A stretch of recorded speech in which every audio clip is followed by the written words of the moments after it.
स्वाध्याय विलयम श्री कायुष्य।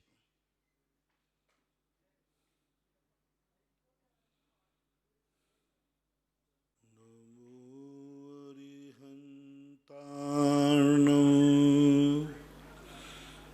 नमो सिद्धार्णं नमो आयर्याणं नमो वज्रायाणं नमो लोये सव्यसाहूर्णं।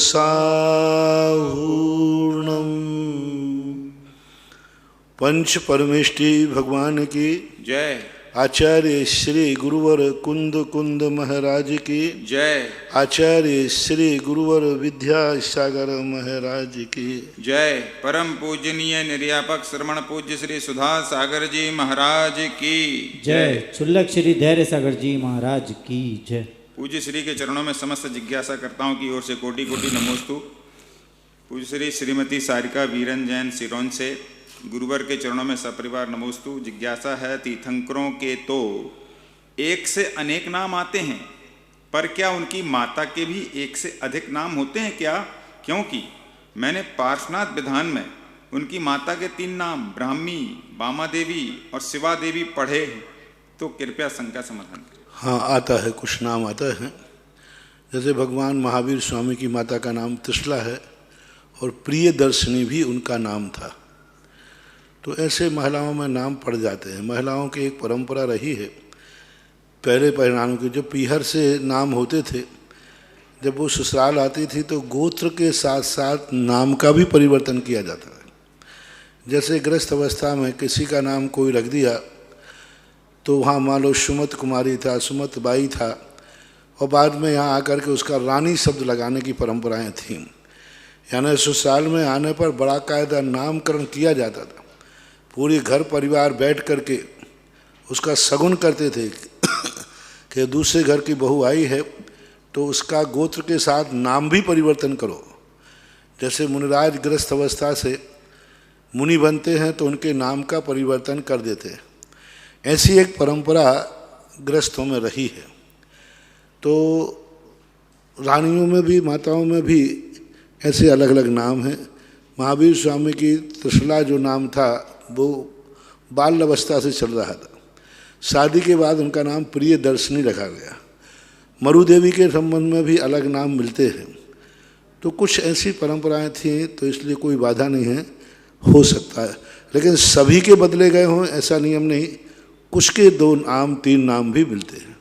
परिवेश जैन राजनांद गांव, नमोस्तु गुरुदेव। महाराज जी, उपादान शक्ति कैसे बढ़ाएं? निमित्त बड़े बलवान से लगते हैं। जब आवश्यक धार्मिक क्रियाएं करते हैं मन लगाकर, तो बाद में उस दिन पहले के मुकाबले ज़्यादा निमित्त मिलने लगते। कषाय के उदय के लिए कहाँ कमी हो रही हमारी समझ में नहीं आ रहा है, कृपया मार्गदर्शन दें। जैसे जैसे पढ़ाई का स्टैंडर्ड और आमदनी का स्टैंडर्ड वाला शोध बढ़ता है, वहाँ परिश्रम भी बढ़ता है। एक व्यक्ति को चौकीदार की नौकरी करना है और एक को IAS ऑफिसर बनना है। मेहनत तो IAS ऑफिसर को ज़्यादा करना पड़ेगी। उसके प्रश्न कठिन होंगे, उसकी तैयारी भी कठिन होगी, क्योंकि इनकम भी ज़्यादा है। चौकीदार के लिए कोई भी ज़्यादा पढ़ाई करने की ज़रूरत नहीं है। ऐसे यहाँ देखा जाता है। यदि आप बहुत ऊँचे उठना चाहते हैं तो परीक्षा भी आपकी उत्कृष्ट होगी, प्रश्न भी आपके कठिन होंगे, समस्याएं प्रश्न आपके चुनौती भरे होंगे। आज मैंने प्रातःकाल प्रश्न में कहा कि जितना ऊंचा उठना है उतनी ही कठिनाइयां हैं। लोग ये न समझें कि धर्म करने में कम कठिनाई है। एक साधु के पास जो जो चीज़ें नहीं हैं, यदि वही वही वस्तुएं आपके पास ना हो तो आप सुसाइड कर लेंगे, जिंदा रह ही नहीं सकते। महावीर ने सबसे बड़ी बात कही, जिन जिन वस्तुओं के अभाव में दुनिया रो पड़ती है, मरने का भाव करती है, उन सब चीज़ों को छोड़ करके तुम हंस के दिखाओ, यही महावीर के शिष्य की साधना है। मैंने कहा प्रातःकाल माने कि माँ बाप यदि तुम्हारे मरण को प्राप्त हो जाए तो तुम रो पड़ोगे, हमारी छाया उठ गई। महावीर ने कहा तू माँ बाप को छोड़ करके और जिंदा रह के दिखा, हंस के दिखा।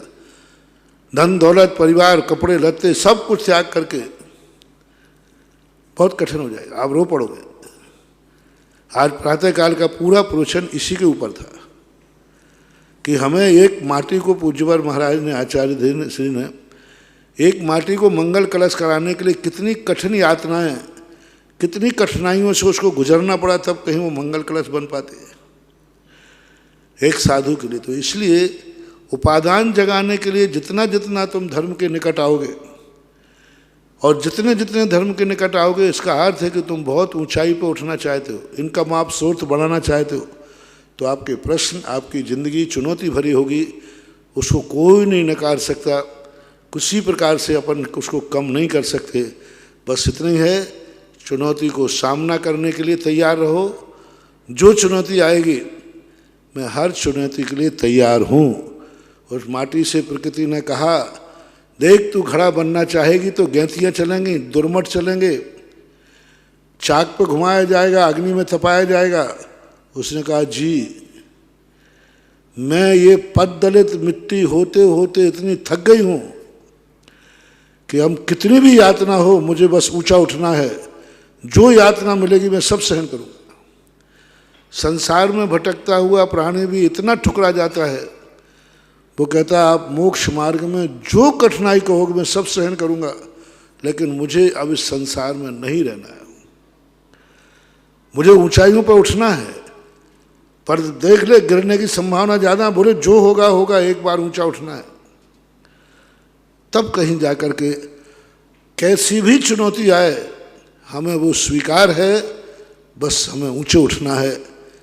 सम्यक दर्शन के साथ यदि कोई कहे सम्यक दर्शन मिल जाएगा लेकिन तुझे नरक में जाना पड़ेगा, सम्यक दर्शन मिल जाए गारंटी है, तो ज्ञानी पुरुष कहता है मुझे नरक मंजूर है सम्यक दर्शन के साथ में। और सम्यक दर्शन रहे, देख ले तुझे नौमा ग्रेविक मिलेगा, तो नौवें ग्रेविक के स्वर्गों के सुख ठुकरा देता है और नरकों के सुख, यानी नरकों जैसे दुख उठाने के लिए जो तैयार है वह सम्यक दर्शन का अधिकारी है। इसलिए धर्म को साधारण मत समझो। धर्म एक बहुत बड़ी आग के दरिया में से निकल करके जो पार करके आता है उसको प्राप्त होता है। प्रतिभा जैन भीलवाड़ा, पूज्य गुरुदेव नमोस्तु। बद्ध कर्म के सभी प्रदेश, बद्ध कर्म के सभी प्रदेश युगपत उदय में नहीं आते, आपने बताया। जब तप के द्वारा कर्मों की उदीर्णा की जाती, क्या उस समय सभी प्रदेशों का एक साथ उदीर्णा हो जाती है? प्रदेश ना कह के आप निषेक कहें तो अच्छा है। प्रदेश बंद कहलाता है, प्रदेश बंद बोलते हैं, लेकिन जब उदय में आता है तो निषेक कहलाते हैं। तो निषेकों का जब उदय आता है तप के द्वारा सभी निषेक उदय में आ जाएंगे, ऐसा कोई नियम नहीं है। मान लीजिए किसी जीव ने 30 कोड़ा कोड़ी का, कुछ भी अंता कोड़ारू कोड़ी का द्रव्य बांधा और तप किया, तो सारे पूरे के पूरे इकट्ठे हो जाएंगे? नहीं, जितनी तपस्या होगी उतना उतना हो जाएगा, थोड़ा थोड़ा।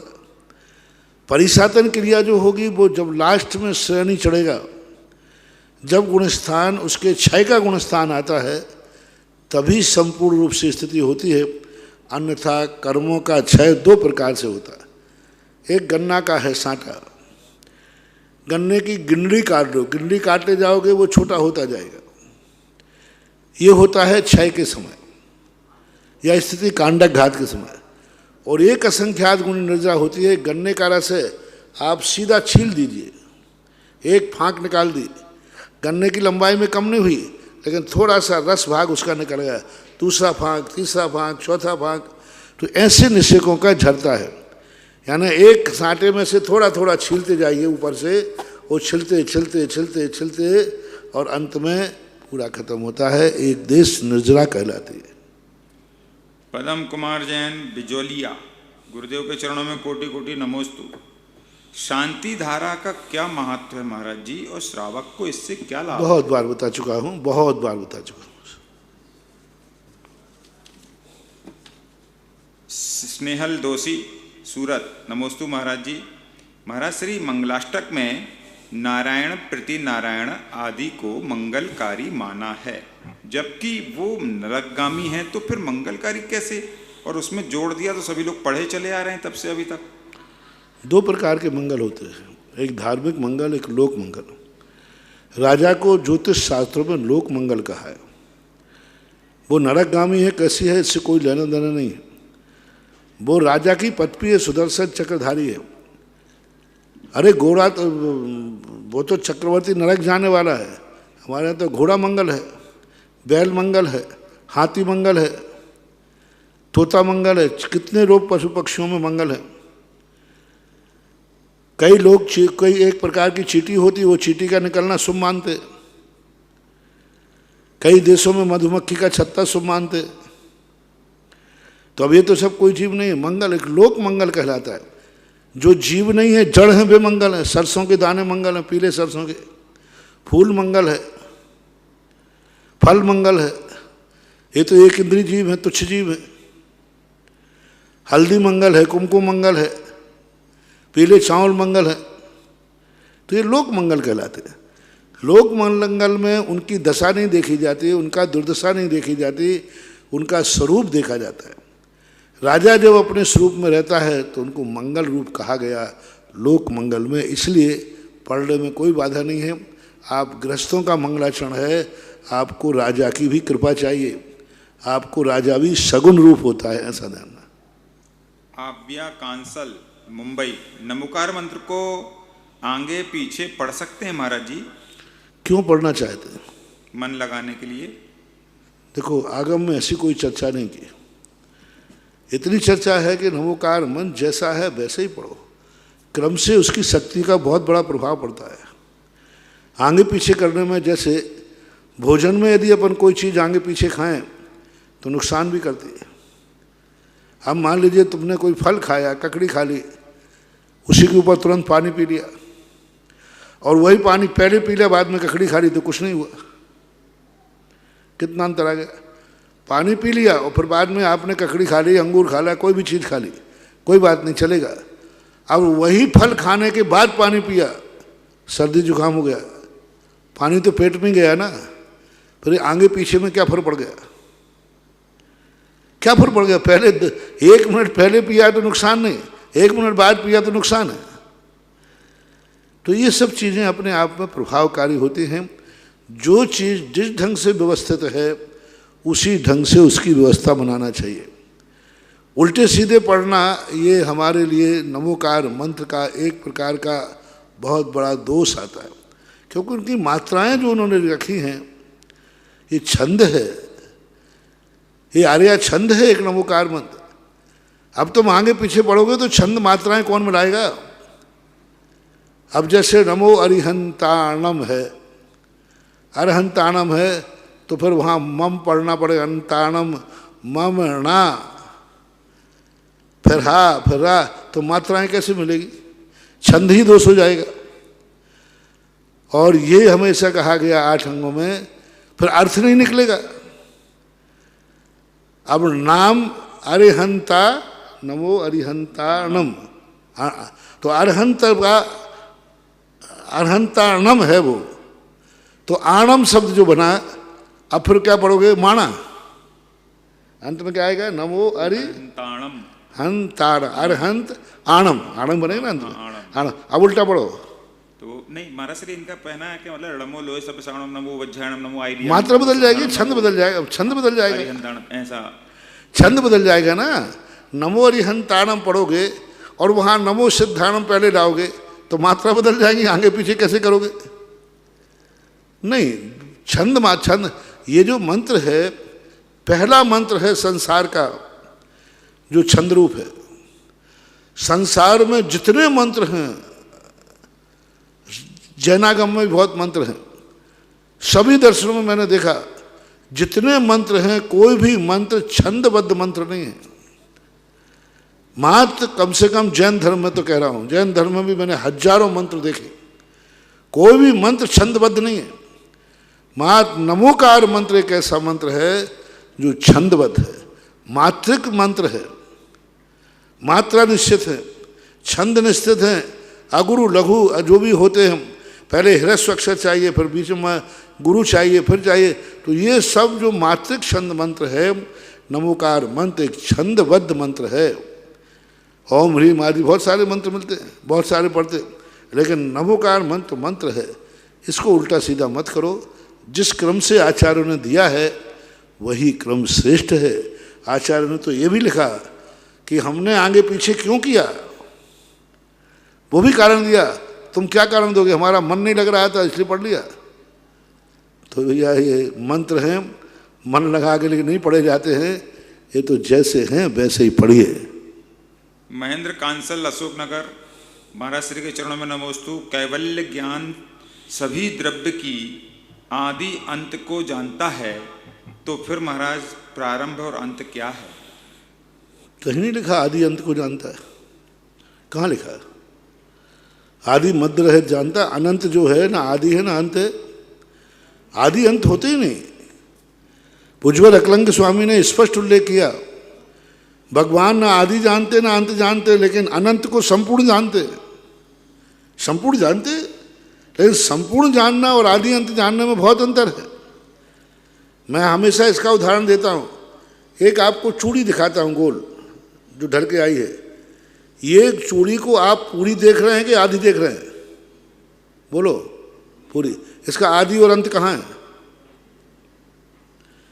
एक छोटी सी चूड़ी है, इसका आदि और अंत कहाँ है? कुछ भी मालूम नहीं है, लेकिन संपूर्ण देख रहे हैं। ऐसे केवली भगवान अनंत पदार्थों को अनंत रूप में देख रहे हैं। आदि और अंत मंत्र से रहित होता है अनंत, ऐसा जानना चाहिए। कहीं आचार्यों ने लिखा कि भगवान आदि और अंत को जानते हैं। मीना कांसल अशोकनगर, महाराज श्री के चरणों में नमोस्तु। स्थावर प्रतिमा और जंगम प्रतिमा किसे कहते हैं महाराज जी? दो प्रकार की प्रतिमाएं होती थी पहले। एक चल प्रतिमाएं कहलाते हैं, जंगम है ना चलने वाले, स्थावर है ना रुकने वाले। मंदिरों में मूल नायक आदि स्थित कहलाते हैं। जिन मूर्तियों को अपन अभिषेक आदि के लिए उठाते हैं वो चल प्रतिमाएं कहलाते हैं। दूसरा, पहले यात्राओं पर जाते थे राजा महाराजा लोग कई महीनों के, तो वे रथों में एक मूर्तियां रहती थी मंदिरों में, उन मूर्तियों को साथ ले जाते थे, बाकायदा सम्मान के साथ ले जाते थे। ऐसे नहीं कि उसी अटैची में रख के ले जाते थे। चक्रवर्ती जब गया विजय को, सैकड़ों रथों में जिन बिंबों को स्थापित करके ले गया, तो वो रथों में ले जाते थे। आज भी मंदिरों में ऐसी मूर्तियां मिलती हैं पीतल की, कमल की, बीच में मूर्ति है, ऊपर से उस कमल की पाखुड़ को यूं करो, पेंच कस दो, मंदिर बंद हो गया, और ऊपर का पेंच खोल दो, सीरा मंदिर खुल गया। कहीं विराजमान कर लो, पूजा करो और करो। तो ये परंपराएं पहले थी तो चल प्रतिमाएं कहलाती, जो उठाते हैं, रखते हैं। आज के समय में यात्रा में ले जाने की ज़रूरत नहीं है, क्योंकि आपकी यात्रा शुद्ध नहीं है। पहले निजी वाहन से यात्रा होती थी, सार्वजनिक वाहनों से यात्रा नहीं होती थी। निजी वाहन है ना बैलगाड़ी, निजी वाहन है ना घोड़ा गाड़ी, ऊँट गाड़ी, इनमें वही बैठता था, एक ही परिवार, एक ही लोग बैठते थे। आज की जो गाड़ियां हैं, प्लेन है, ट्रेन है, जिसमें सभी लोग अच्छे बुरे सब बैठते हैं, शाकाहारी मांसाहारी सब बैठते हैं, सब कुछ उसमें होता है। लाइट बात भी है उसी में अच्छे बुरे सब लोग बैठे हैं, गाड़ी हो, बस हो, सब हो। इसलिए आज की व्यवस्था अलग है। पहले बैलगाड़ियों में, हाथी गाड़ियों में, घोड़ा गाड़ियों में ले जाते थे, तो उनकी मर्यादा रहती थी, सम्मान रहता था।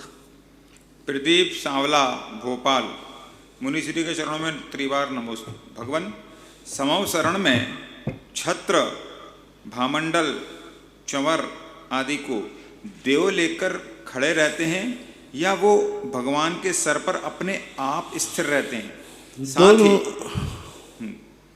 साथ ही पुष्प वृष्टि, दुंदुबी, दिव्य ध्वनि ये निरंतर होती रहती है, बीच बीच में रुकती है, कभी कभार होती है? दोनों प्रकार के उल्लेख मिलते हैं।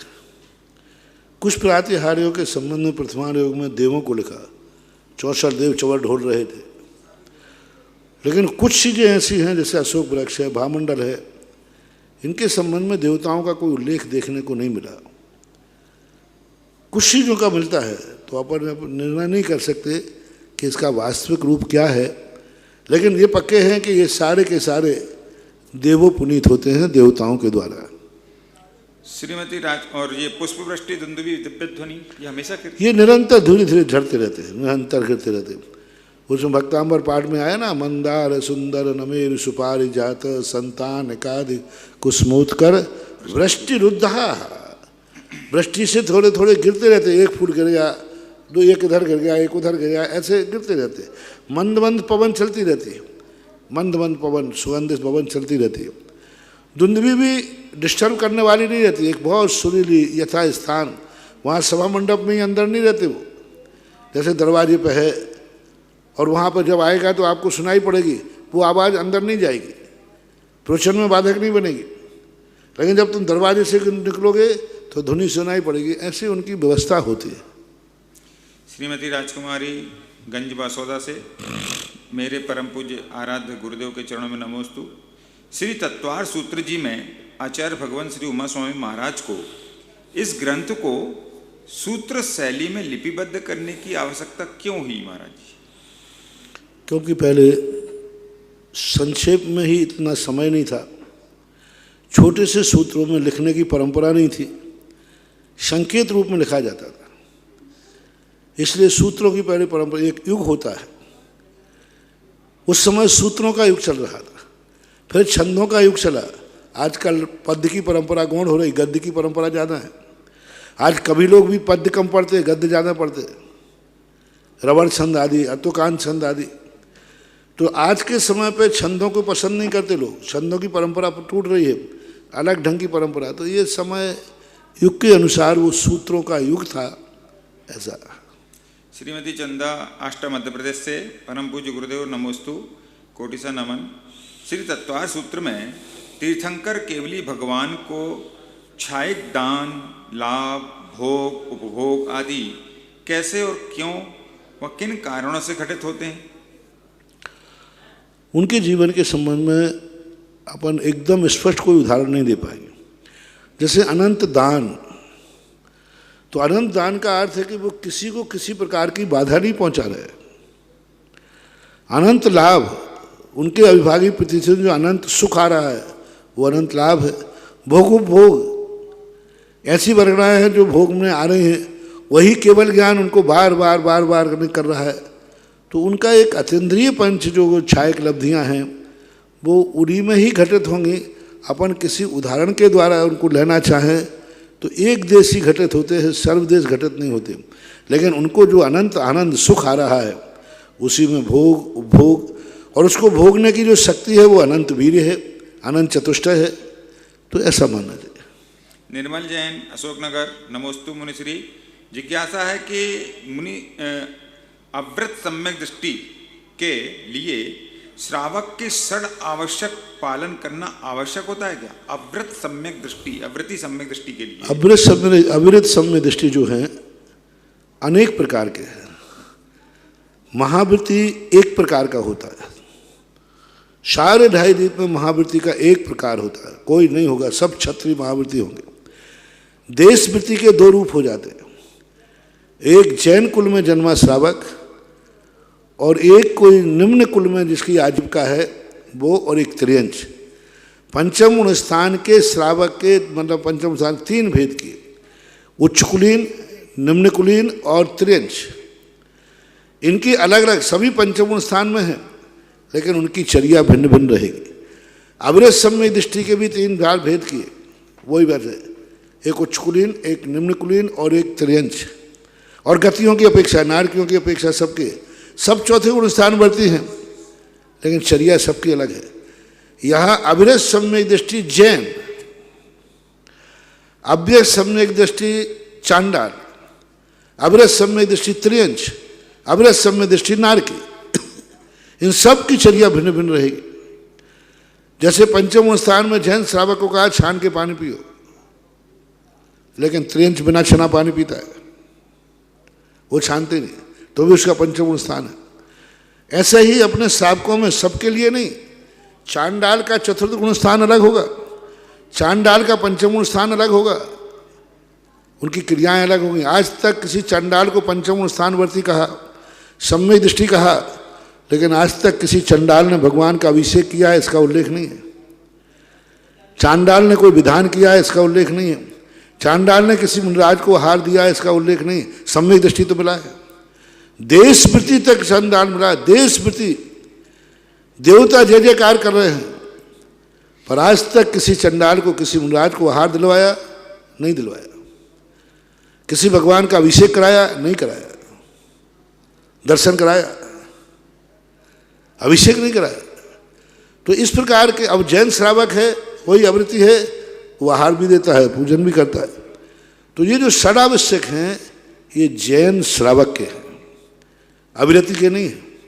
अविरति जैन अविरति, उसका नाम लगाओ जैन अर्थात श्रावक। जैन श्रावक उच्च कुल में जन्म लेने वाला, उच्च कुल में जन्म लेने वाले जैन श्रावक के ये व्रत हैं। देव पूजा, गुरु उपासना, स्वाध्याय, संयम, तप त्याग।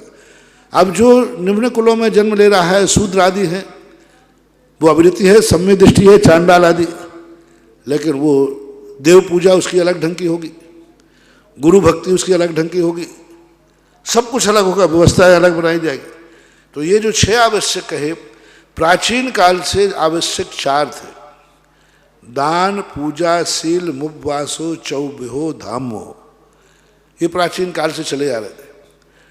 बाद में 11वीं शताब्दी के बाद पूज्यवर्म पद्मनंदी पंचविंशतिकार ने इन 4 को 6 भागों में बांट दिया।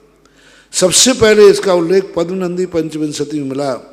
देव पूजा, गुरु उपासना, स्वाध्याय, संयमस्तपा, दानम चेति गृहस्थानाम, षट कर्माणि दिने दिने। ये भी यहाँ जैन श्रावक की चर्चा है, श्रावक के लिए, ना कि कोई चंडाल के लिए है।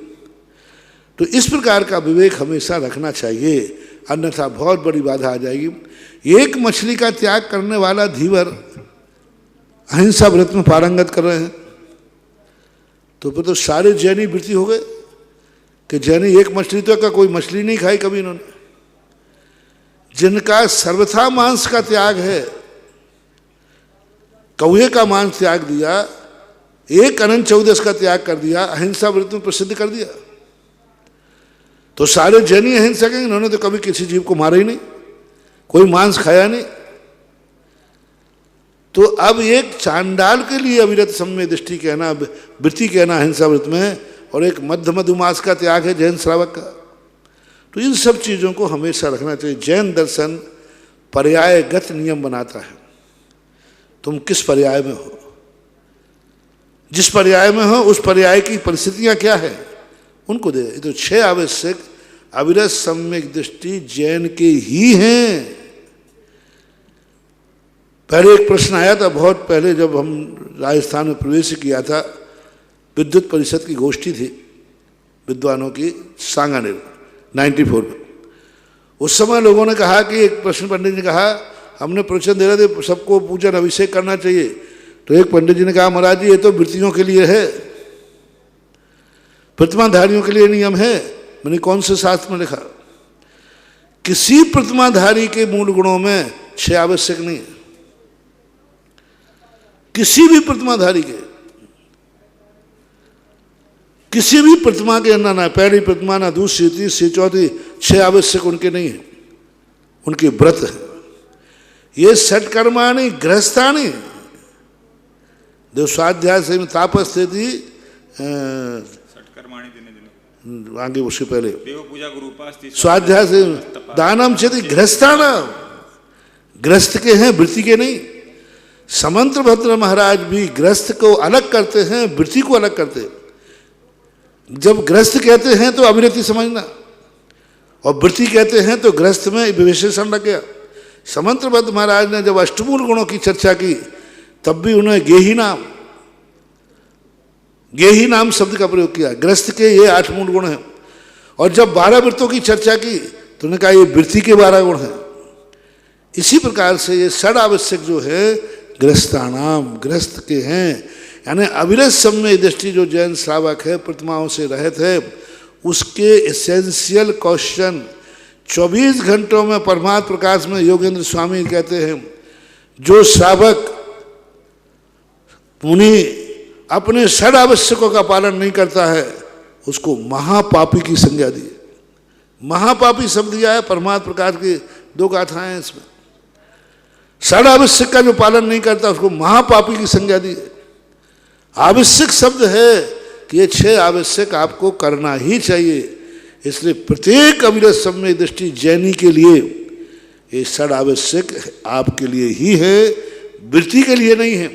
वृत्ति के नियम अलग हो जाते हैं, उनके लिए अलग व्रत, उनका व्रत रूप में आएगा, तुम्हारा नियम रूप में आएगा। ऋषभ जैन, अंकुर कॉलोनी सागर, नमोस्तु गुरुवर। ध्यान 4 प्रकार के होते हैं, उनके भेद 16 होते हैं, परंतु सभी साधु संत कहते हैं आत्मा का ध्यान करो, आत्मा का ध्यान करो। आत्मा का ध्यान नाम का कोई ध्यान इन भेदों में नहीं है। तो जिज्ञासा यह है, आत्मा का ध्यान क्या है, कैसे किया जाता है, इसमें किन बिंदुओं पर चिंतन करना चाहिए? सभी ध्यान आत्मा से ही जुड़े हुए हैं। जब आत्मा साध रूप है, आत्मा को ध्यान नहीं कहा, आत्मा का ध्यान कहा है। आत्मा का ध्यान, आत्मा को ध्यान नहीं कहा, आत्मा को ध्यान नहीं कहा, आत्मा का ध्यान किया। तो शुक्ल ध्यान नहीं है आत्मा, शुक्ल ध्यान में आत्मा का ध्यान है। धर्म ध्यान नहीं है आत्मा, धर्म ध्यान में आत्मा का ध्यान है। दोनों एक ही बात है। शुक्ल ध्यान है अलग चीज, लेकिन शुक्ल ध्यान में किसका ध्यान करना? आत्मा का। धर्म ध्यान में किसका करना? आत्मा परमात्मा का। तो ये जो साध रूप में है और वहाँ जो ध्यान कहे गए 16 वो साधन रूप में है।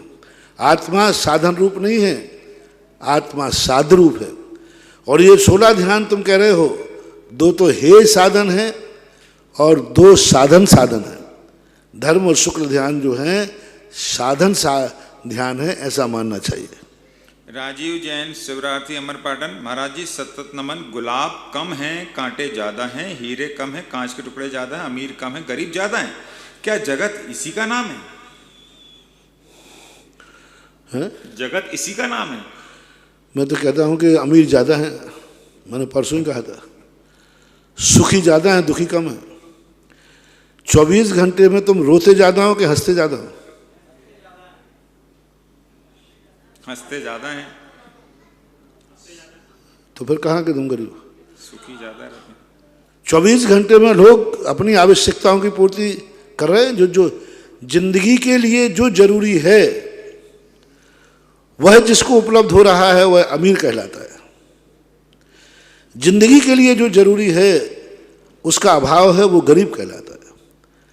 अब आप देख लीजिए, जिंदगी जीने के लिए जो जरूरी है उनमें कितने % रोज है? सबसे कम जैनियों में।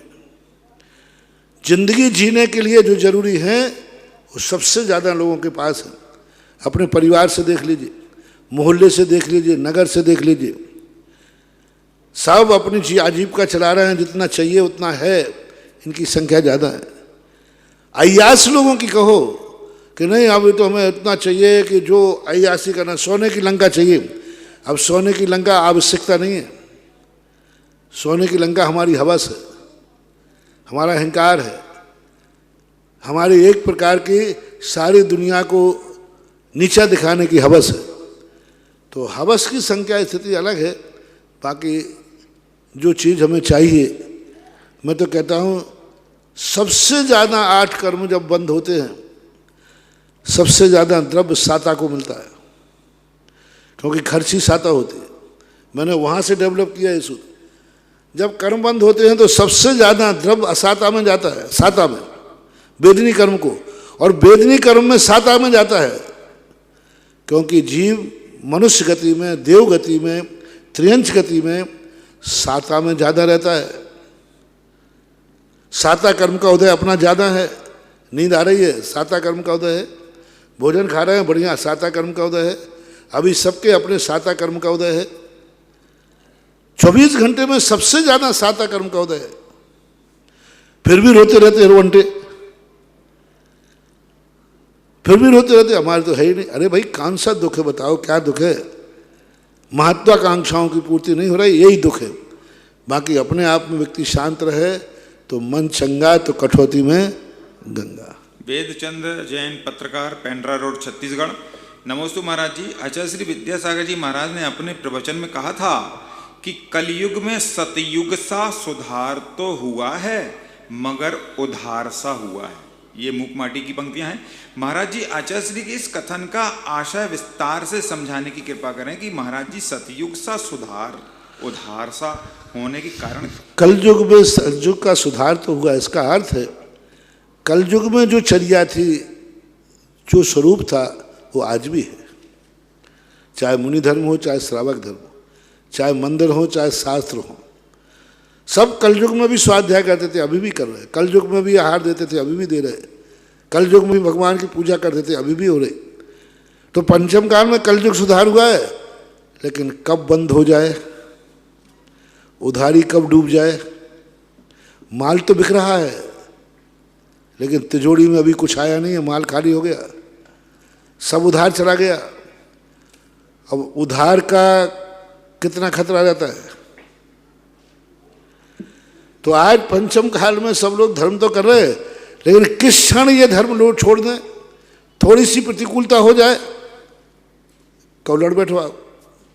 मंदिर में भगवान की पूजा करते करते लड़ बैठो, स्वाध्याय करते करते लड़ बैठो। स्वाध्याय कर रहे थे शांति के लिए, उसी में राग द्वेष हो जाए।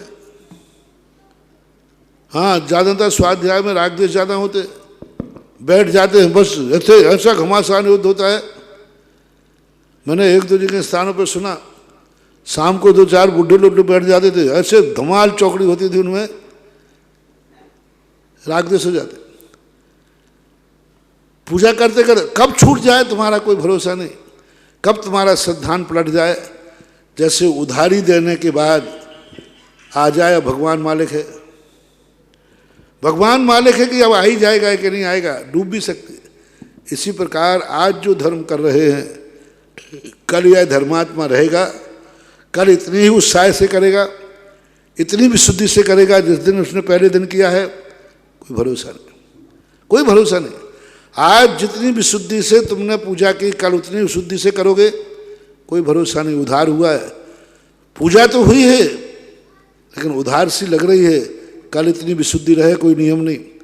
आज सामायिक इतनी विशुद्धि से के, कल इतनी विशुद्धि से होगी नहीं। तो इसको बोलते हैं उधार।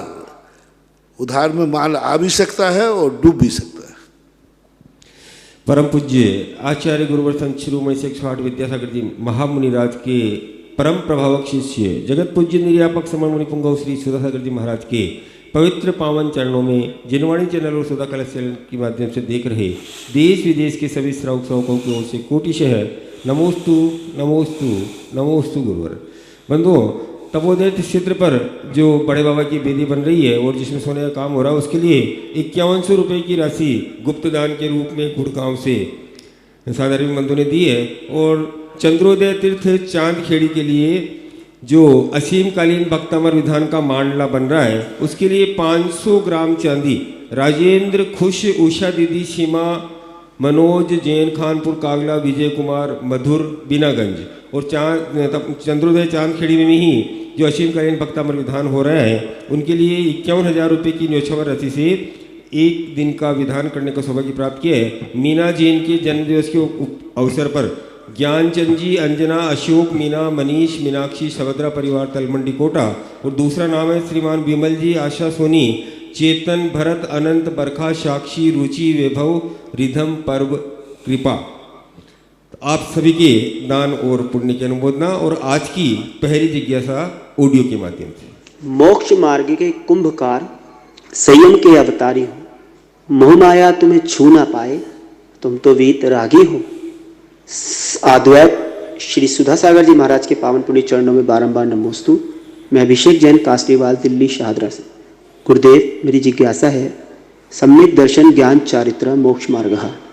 सम्यक दर्शन फिर ज्ञान फिर चारित्र, लेकिन देखने में आता है कि ज्ञानवान व्यक्ति चारित्र नहीं ले पाता, जबकि बिना ज्ञान के एक बार को अगर आदमी चारित्र धारण कर लेता है फिर ज्ञान आ जाता है।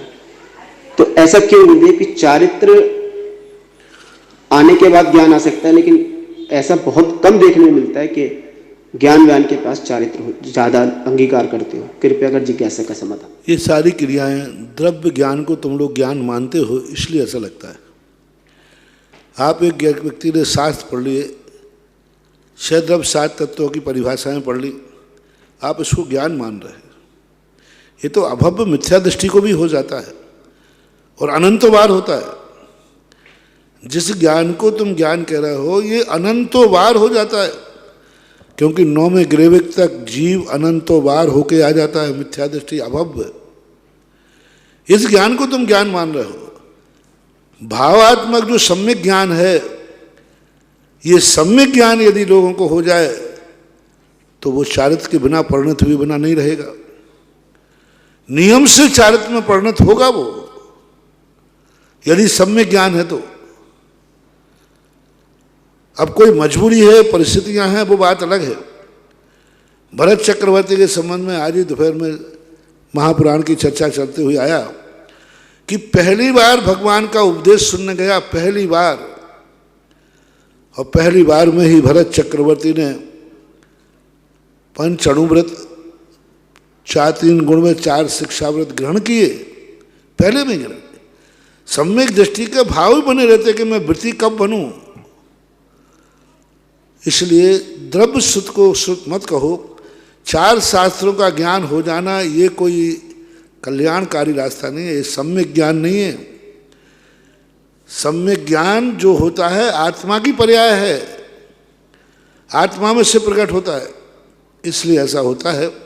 और चारित्र के बाद जो ज्ञान है वो भी द्रव्य सुत हो रहा है। भाव सुत तो चारित्र के पहले ही आ गया, उसको एक साथ भी आ सकता है। सम्यक दर्शन, ज्ञान और चारित्र एक साथ भी, अनादि मिथ्या दृष्टि एक साथ सप्तम गुण स्थान में चला जाता है। मिथ्या से एक साथ, अनादि मिथ्या दृष्टि है, एक साथ सम्यक दर्शन ज्ञान चारित्र प्राप्त किया और सीधा मिथ्या टू सप्तम गुण स्थान, अप्रमत्त गुण स्थान में चला जाता है। ऐसी योग्यता भी होती है। तो अब ये द्रव्य सुत की महिमा है, भाव सुत नहीं है। आज विद्वानों को जिसे अपन विद्वान कहते हैं, द्रव्य सुत के आधार पर कहते हैं। आज जितने भी आप विद्वान और पंडित बोल रहे हैं, सब द्रव्य सुत के आधार पर बोलते हैं। भाव सुत के आधार पर तो सम्यक ज्ञानी कहलाता है। अगली जिज्ञासा पुनः ऑडियो के माध्यम से, और उसके बाद तैयार रहेंगी शास्त्री श्रीमती मंजुलता जी, छाबड़ा, जयपुर। सत्संग विराजित मुनिश्री जी के चरणों में सादर नमोस्तु। महाराज श्री जी अपन पढ़ते हैं, हूँ स्वतंत्र निश्चल निष्काम ज्ञाता दृष्टा आत्मराम, यानी ज्ञान दर्शन ही आत्मा की क्वालिटी है। अब ज्ञान और दर्शन कर्म तो नहीं है, फिर ज्ञानावरणी कर्म, दर्शनावरणी कर्म, ऐसा अपन क्यों कहते हैं? जानना है, समाधान दीजिए। नमोस्तु महाराज श्री जी। क्या प्रश्न पूछना चाह रहे? ये कह रही ज्ञाता दृष्टा आत्म राम जो कहा गया, वो जानने की अपेक्षा से कहा गया कि आत्मा का स्वभाव जानना है, देखना है। मैं हूँ स्वतंत्र निश्चल निष्काम। स्वतंत्र का अर्थ होता है मेरा स्व चतुष्टय मेरे अधीन है, मेरा ज्ञान मुझे किसी ने दिया नहीं है, मेरा दर्शन मेरा दिया नहीं है, मेरा अस्तित्व त्रिकालिक है। एक उस दशा को बतलाया जाता है कि जो कोई समझते हैं कि मैं मर गया तो आत्मा मर गई, नहीं, आत्मा त्रिकालिक है। ये एक श्रद्धा का विषय बनता है, निर्णय का विषय बनता है। क्रिया में तो उत्पाद भी है, व्यय भी है। ऐसा एक भी द्रव्य नहीं है जो दूसरे द्रव्य के अधीन ना हो ही नहीं सकता। परिवर्तन करेगा, काल द्रव्य का सहारा लेगा, चलेगा, उठेगा, बैठा, धर्म धर्म द्रव्य का देगा। तो एक भी द्रव्य ऐसा नहीं है जो दूसरे द्रव्य के अधीन नहीं हो। लेकिन ये भी है, स्वचतुष्टय की अपेक्षा हम स्वतंत्र हैं। लेकिन जब हम कोई कार्य करना चाहें तो हेतु द्वया आविष्कृत कार्य लिंग, जब भी पर्याय निकलेगी बाह्य और अभ्यंतर दोनों निमित्त चाहिए, हेतु द्वया, दोनों हेतु चाहिए। लेकिन जब स्वतंत्र सत्ता की बात आएगी तो ये सिद्धांत की बातें हैं, क्रिया की बातें नहीं हैं। मंजुलता जी, छाबड़ा। मेरे गुरुवर के चरणों में बारंबार नमोस्तु नमोस्तु नमोस्तु। महाराज जी, द्वितीयोपशम वाला विसंयोजना करते हुए अगर क्षपक श्रेणी नहीं चढ़ा तो फिर से मिथ्यात्व में आ जाता है, तो क्या वह बार बार में प्रथमोपशम व द्वितीयोपशम करता है या कर सकता है? पूरे जीवन काल में, अनंत अनंत काल में व्यक्ति 4 बार उपशम श्रेणी चढ़ता है। एक जीवन काल में 2 बार चढ़ सकता है। उपशम शरण से गिरा हुआ जीव मिथ्यात्व में ही जाएगा, नियम नहीं, बहुत कम जाते हैं। ऐसे जीव बहुत कम हैं, लाखों करोड़ों में एक जीव कोई है जो 11वें गुणस्थान से गिर करके मिथ्यात्व में जाता हो। लाखों करोड़ों में कह रहा हूँ द्वितीय उपशम, क्योंकि महामुनिराज को होता है, महाविशुद्धि को होता है। कोई लाखों में एकाध मुनिराज होते हैं जो 11वें गुणस्थान से गिर करके चूक जाते, मिथ्यात्व में चले। बहुतायत मुनिराज 11वें गुणस्थान से क्रम से जाते हैं और क्रम से आते। बहुत कम मुनिराज होते हैं जो बीच में मरण को प्राप्त हो जाते। बहुत कम मुनिराज होते हैं जो 11वें गुणस्थान में मरण को प्राप्त हो जाते। 6 आवली काल पहले नीचे गिराते दूसरे गुणस्थान में। बहुत कम संख्या है ऐसे लोगों की। अल्प बहुत में कहा साधारण गुणस्थान वाले सबसे स्तोक है, श्रेणी से गिरने वाले और कम हैं। अच्छे महाराजों की संख्या ज़्यादा है, श्रेणी में चढ़ते, क्रम से चढ़ते जाते हैं और क्रम से उतरते हैं। 11वां, 9वां, 8वां, 7वां, 6ठे 7वें गुणस्थान में आकर रुक जाते, 6 उपशम सम्य दृष्टि हो जाते। मिथ्यात्व की तरफ जाना उनका नियामक नियोग नहीं है। हाँ, जो 11वें गुणस्थान में गया है उसको नियम से पुनः लौटकर 6ठे गुणस्थान में आना ही पड़ेगा। 6ठे में तो वहीं के वहीं मोक्ष नहीं जा सकता, 11वें से सीधा 12वां नहीं जा सकता, उसको लौट के नीचे आना ही पड़ेगा। लेकिन 6ठे से नीचे जाना जरूरी नहीं है। बहुत कम मुनिराज 6ठे से नीचे जाते हैं, लेकिन भंग तो बन नहीं जाता है। नमोस्तु महाराज। तैयार रहेंगी श्रीमती सीमा जी जैन जयपुर और बसंती शाह भीलवाड़ा की जिज्ञासा है। नमोस्तु महाराज श्री। महाराज जी धन्य है आपकी साधना। हम तो महाराज जी इस कलयुग में आपकी साधना को देखकर ही सोचते हैं कि हम भी कभी ऐसी साधना कर पाएंगे क्या, और आप जैसे साधक भगवान को देखकर सोचते हैं कि मैं भगवान बन पाऊंगा क्या। तो फिर हम जैसे प्राणियों के लिए भगवान बनने के बारे में सोचना ही कैसे हो सकता है। हमारे लिए तो भगवान बनना दुर्लभतम दुर्लभ ही है। महाराज श्री कैसे क्या होगा बताइए। भाई देखो, एक सीढ़ी पर पहुंचने की दूसरी सीढ़ी की सोचो ना। 4वीं क्लास में है तो 5वीं की सोचो ना, 8वीं की क्यों सोच रहे हो? 5वीं की सोचो धीरे धीरे। 5वीं में पहुंच जाओ तो 6ठे की सोचना। हम भगवान बनने की सोच रहे तो महाराज बनने की सोचो, बस इतना ही सोचो, क्रम से बढ़ो आगे। हमारे यहाँ उलझे हुए मुनियों को सुलझे हुए श्रावकों का उदाहरण दिया है कि तुमसे तो श्रावक अच्छा है, और उलझे हुए श्रावकों को सुलझे हुए त्रियंचों के उदाहरण दिए। उलझे हुए मुनियों को कहा तुमसे तो अच्छा श्रावक है, निर्मोह मोहिनो मुने। और जब श्रावकों को कहा तो श्रावकों से कहा तुमसे तो अच्छा वो त्रियंच है। किनको? जो रात में भोजन कर रहे हैं उनसे कहा तुमसे तो त्रियंचता है वो सियार। सबसे तुच्छ प्राणी है सियार। उसकी उपमा दी, देखो तुमसे अच्छा है, तुम रात में खा रहे हो, पी रहे हो, पानी पी रहे हो, और वो सियार तुमसे अच्छा है। तो ऐसे त्रियंचों के उदाहरण दिए। तो ये नियम रहा है, हमेशा उच्च व्यक्ति को नीच व्यक्ति का उदाहरण इसलिए दिया जाता है जिससे उसको थोड़ी शर्म आए। देखो वो ज़्यादातर निकृष्ट लोगों के उदाहरण समंतभद्र महाराज ने प्रस्तुत किए। चांडाल का, दीवर का, सूकर का। अरे मैंने कोई अच्छे आदमी नहीं मिले क्या? पहले मैं समझता था कि शायद समंतभद्र महाराज भी उसी कास्ट से होंगे। आप देखो बुद्धि देखो, अब बुरा लगे तो लग जाए। मैं तो जो सोचा मैं बता दिया, बहुत पहले की बात कर रहा हूँ। मैं जो देखो उस समय, जब बाद में पता चला कि नहीं, अरे वे तो महान उच्चकुलीन राजकुमार के पुत्र थे, राजा थे, राजत पुत्र थे। और उन्होंने क्यों दिया ऐसा उदाहरण? निम्न लोगों के उदाहरण दिए, इसलिए दिए कि बड़े लोगों को शर्म आए कि देखो ये कार्य त्रियंच तक कर रहा है,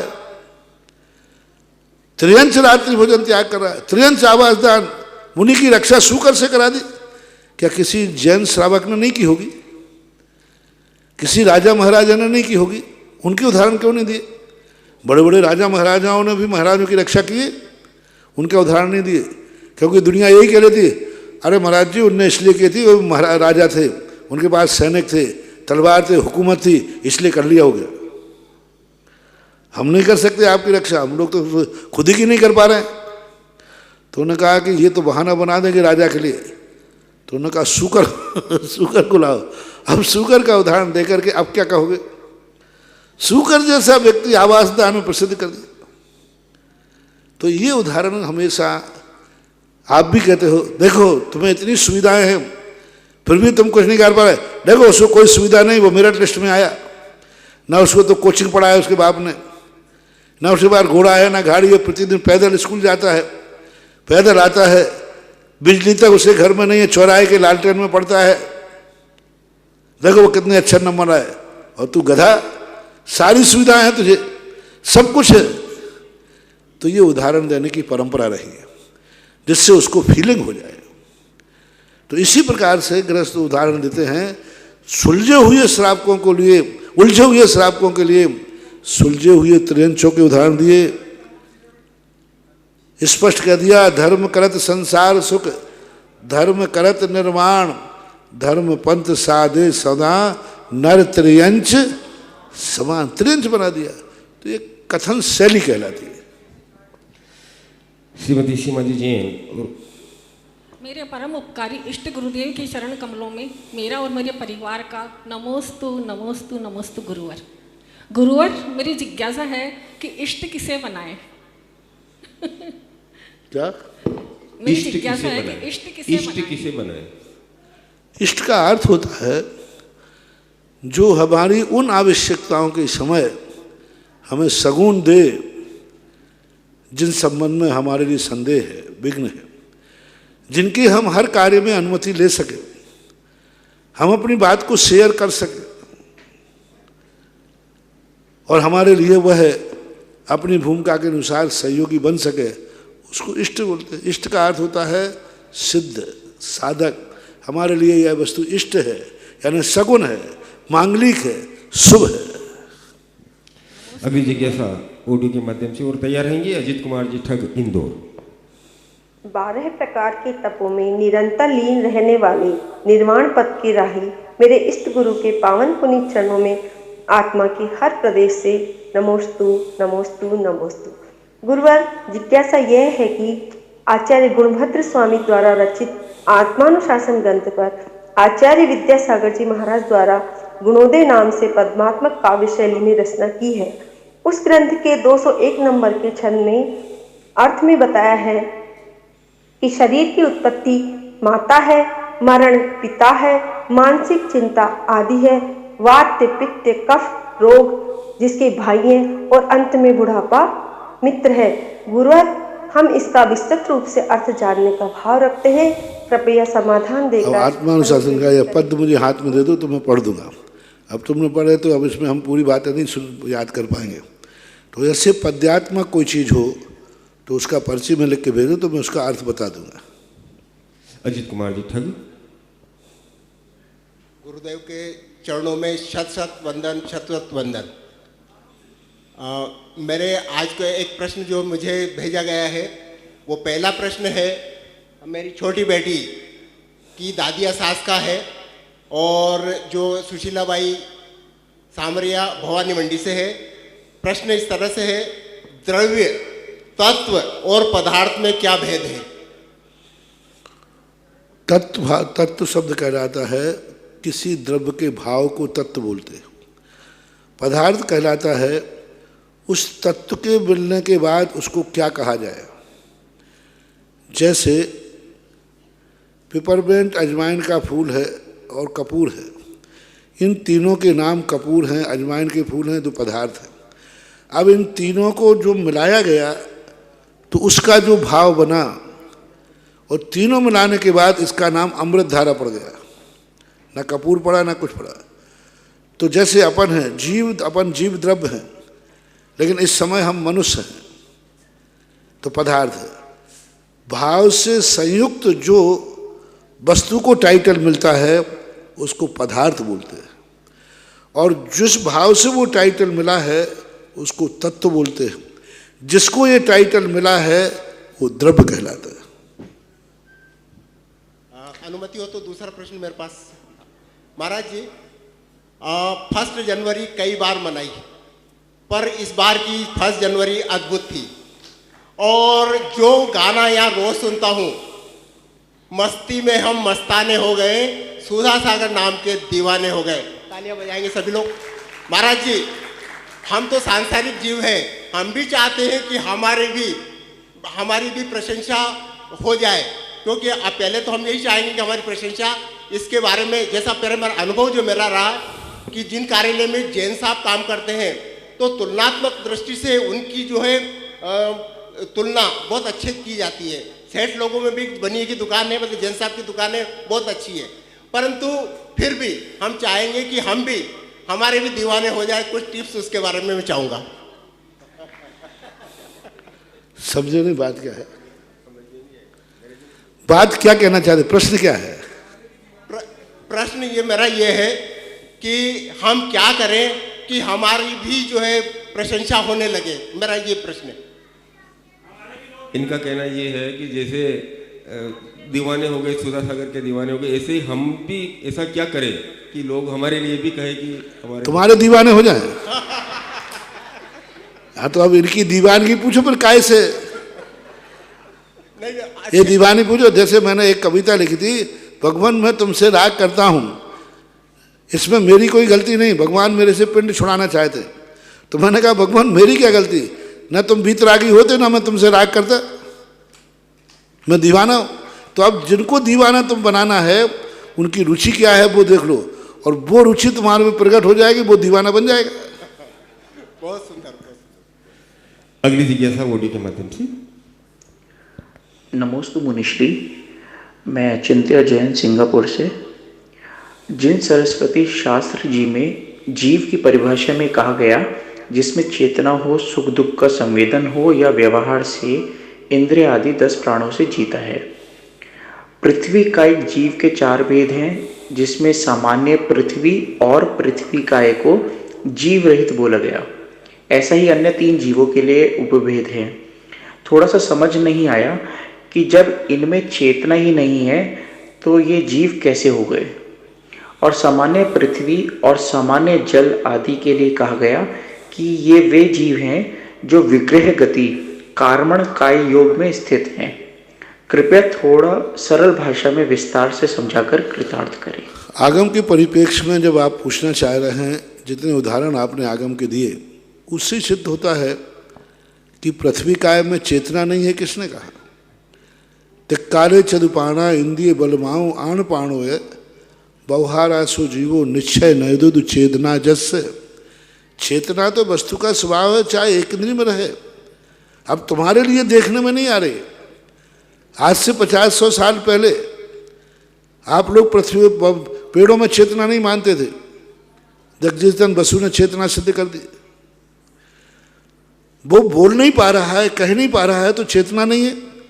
एक व्यक्ति बेहोश में पड़ा है, कुछ भी मूवमेंट नहीं हो रहा है, आप उसको चौंटियाँ ले रहे हैं, उसको कोई महसूस नहीं हो रहा है, तो क्या उसमें चेतना नहीं है? अग्नि लगा दी गई, वो पड़ा है, वो प्रतिकार नहीं कर रहा है। अपन को थोड़ा अग्नि टच हो जाए तो अपन भागेंगे, चिल्लाएंगे। वो ऐसी हालत में कामों में पड़ा है, जल रहा है, कुछ भी नहीं कर रहा है, तो क्या वो चेतना से रहित हो गया? नहीं।